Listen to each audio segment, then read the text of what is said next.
We've been sounding the alarm this week about a rash of daytime home burglaries in southern Montgomery County. Now Piqua police are warning people about crimes there. Think your personal information is safe? Well, think again.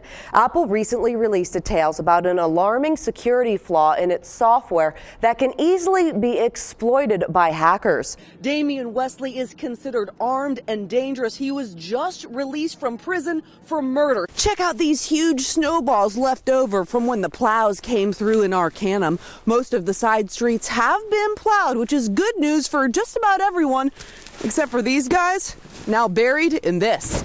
The legality surrounding kratom is sort of a gray area in the state of Ohio. Oh, absolutely. I'm so much happier when it's sunny and when it's raining. Yeah. And will the sky stay dry as we do every night at 10? Let's head on over to meteorologist Leanne Oakley. I know you have the answers. This is ABC 22 News at 6. Now Wale Aliu shows us how Good Samaritans saved those children. We did some digging and found out in 2012 Springer was convicted of endangering children, and now she faces another 5 counts of endangering children, those all felonies. Tonight's big story, Centerville police are investigating 2 brazen break-ins that happened in broad daylight. Unfortunately, vicious house dog Gabriel wasn't home when Centerville police say burglars kicked in the front door of Diana's home last Friday. My husband came home from work and the front door was busted in. Police say the burglars went straight for the master bedroom, dumping out Diana's jewelry boxes looking for the good stuff, which unfortunately included her wedding rings and a special piece of jewelry from her husband's late father. As soon as your husband told you that your house had been broken into, what did you think? I was shocked, absolutely shocked. This is a very safe, quiet neighborhood. Diana and her husband aren't the only victims. Police believe the same burglars struck again in the same neighborhood on Willowhurst Drive yesterday. Once again, only stealing jewelry and breaking in through the front. The burglars busted through the front door, breaking the lock. So right now, just to make sure it's secure, the homeowners have it bolted shut so they can't even get in or out their front door. Right now, 2x4s hold the front of Diana's home tightly closed until the entire thing can get replaced and an alarm system installed.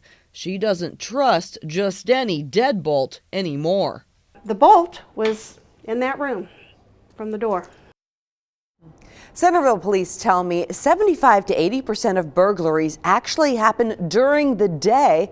They say if you notice anything out of the ordinary in your neighborhood, call 911 immediately, and of course, always keep your doors and windows locked.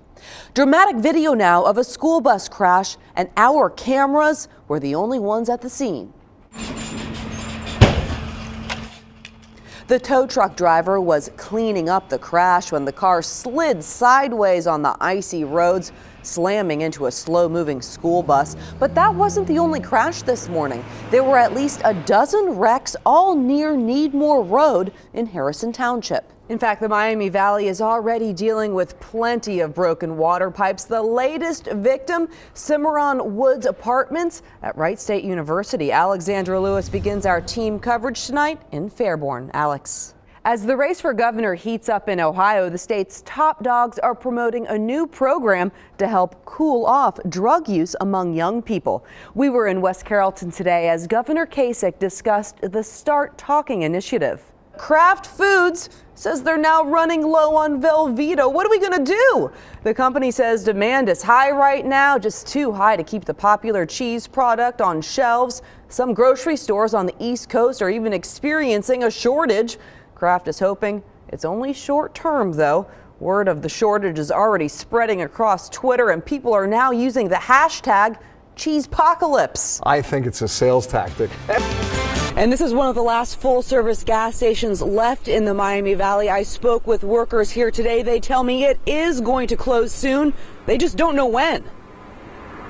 Service and courtesy includes a smile and a thank you. That's his promise. You can trust your car Yep, those were the good old days when full-service gas stations were the norm. Now they're few and far between. In fact, this Swiftie on Woodman Drive is one of the only ones left where workers pump your gas for free, but not for long. The guys here believe they have about a week left before this Swiftie looks like this one on North Main, where Richard Bogan worked for 9 years. He says it suddenly closed Sunday and workers were only given a week's notice. Just kind of hurt my feelings seeing it shut down, but nothing lasts forever, I guess, huh? Richard still comes back every night to fill up the station's four-legged customers. All the other regulars are out of luck. A lot of the customers are really upset about it, especially the older people, you know. Quite a few of them said they've never pumped gas in their life and stuff like that, so I kind of feel sorry for them, you know. I really do. There used to be around 180 Swiftie gas stations throughout the Midwest and South. But Richard says they started shutting down without reason after the founder died last year. This Trotwood station, another recent shocker. This is where I usually come because it's closer to my house and it's closed. So, How surprised are you? very surprised. Yeah, I didn't think anything was wrong with it. I did call the corporate offices located in Indiana, but I did not get any calls back today. Reporting live in Dayton, Liza Danver, Fox 45 News. This isn't something you see in Jamestown. Homes evacuated, streets blocked off, hazmat crews cleaning up what's believed to be a meth lab.